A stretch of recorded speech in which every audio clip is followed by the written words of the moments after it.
Hello friends, welcome to பாண்டியனோட சமையல். இன்னைக்கு நம்ம பார்க்க போகிறது என்னன்னு பார்த்தீங்கன்னா, ஒரு 2 வகையான பொடி தாங்க பார்க்க போகிறோம். ஃபர்ஸ்ட்டு இட்லி மிளகா பொடி எப்படி செய்கிறதுங்கிறது பார்க்கலாம். இப்போ அதுக்கு தேவையான பொருட்கள் பார்க்கலாம் வாங்க. இந்த வீடியோக்குள்ளே போகிறதுக்கு முன்னாடி சப்ஸ்கிரைப் பண்ணாதங்க, சப்ஸ்கிரைப் பண்ணிடுங்க. பக்கத்தில் இருக்க பெல் ஐக்கான் பட்டனே அமுக்கிடுங்க. அப்போ தான் நான் போடுற வீடியோஸ் எல்லாம் உங்களுக்கு நோட்டிஃபிகேஷனில் பார்க்க முடியும். இப்போ வரைக்கும் சப்போர்ட் பண்ணுற எல்லா வியூவர்ஸ்க்கும் ரொம்ப நன்றி.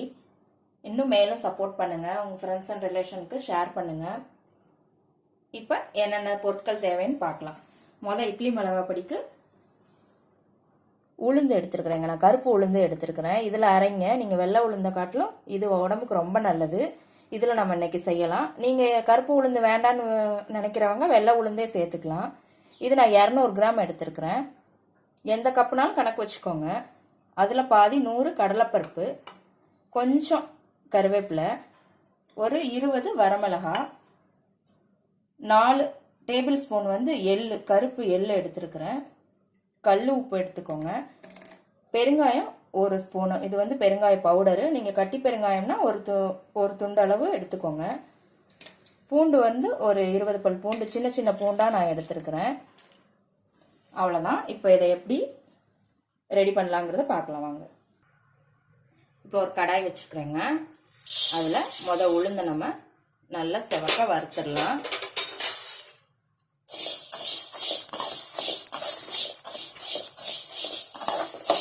இந்த மாதிரி நல்லா ஒரு 5 நிமிஷம் வறுத்துக்கோங்க. கருப்பு உளுந்து சீக்கிரம் வறுபட்டுருங்க வெள்ளை உளுந்த காட்டிலும். பாருங்க, நல்லா வறுத்தாச்சு. இதை பாருங்க, கலர் சேஞ்ச் ஆயிடுச்சு பாருங்க. இப்போ இதை ஒரு பிளேட்ல எடுத்து வச்சுக்கலாம்.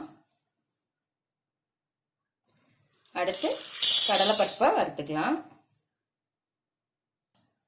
இதையும் நல்லா கலர் சேஞ்ச் ஆகுற வரைக்கும் வறுத்துக்கோங்க. பாருங்க, கடலைப்பருப்பும் நல்லா வறுத்தாச்சு, கலரும் மாறிடுச்சு. கருக விட்டுறாதீங்க, பொடி வாசமே மாறிடும். இப்போ இதையும் ஒரு பிளேட்ல மாத்திக்கலாம்.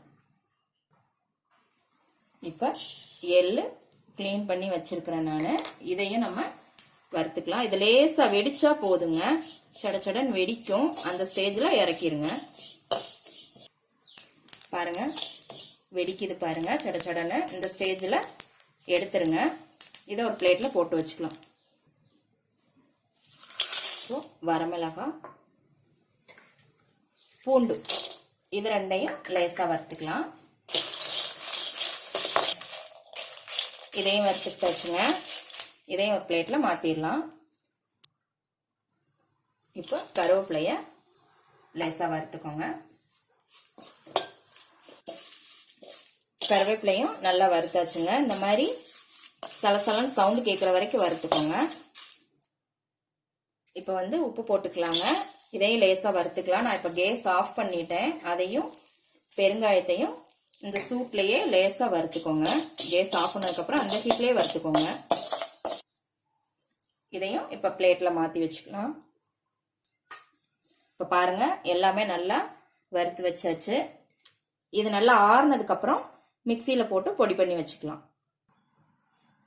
பாருங்க, இதெல்லாம் நல்லா இப்ப ஆறி நல்லா மொறுமொறுன்னு இருக்குது. இப்ப நம்ம மிக்சியில போட்டு அரைச்சி எடுத்துக்கலாம். பாருங்க, நல்லா அரைச்சாச்சு, சூப்பராகவும். ரொம்ப நைஸா அரைக்காதீங்க. இட்லி பொடி ரொம்ப நைஸா அரைச்சா நல்லாவே இருக்காது. இந்த மாதிரி நர நர நரிங்க, அப்பதான் நல்லா இருக்கும். இது நல்லெண்ணெய் விட்டு இட்லி தோசைக்கு சாப்பிடலாம், சாப்பாட்டுல கூட பிசைஞ்சு சாப்பிடலாம், நெய் விட்டு சூப்பரா இருக்கும். இதை ஒரு பவுல்ல மாத்திரலாம். இப்ப இட்லி பொடி சூப்பரா ரெடி ஆயிடுச்சுங்க. இந்த எள்ளு இதெல்லாம் போட்டதுனால நல்ல வாசமா சூப்பரா இருக்குது. இப்ப அடுத்து நம்ம கருவேப்பிலை பொடி எப்படி செய்யலாங்கிறத பார்க்கலாம். இப்ப அதுக்கு தேவையான பொருட்கள் பார்க்கலாம் வாங்க.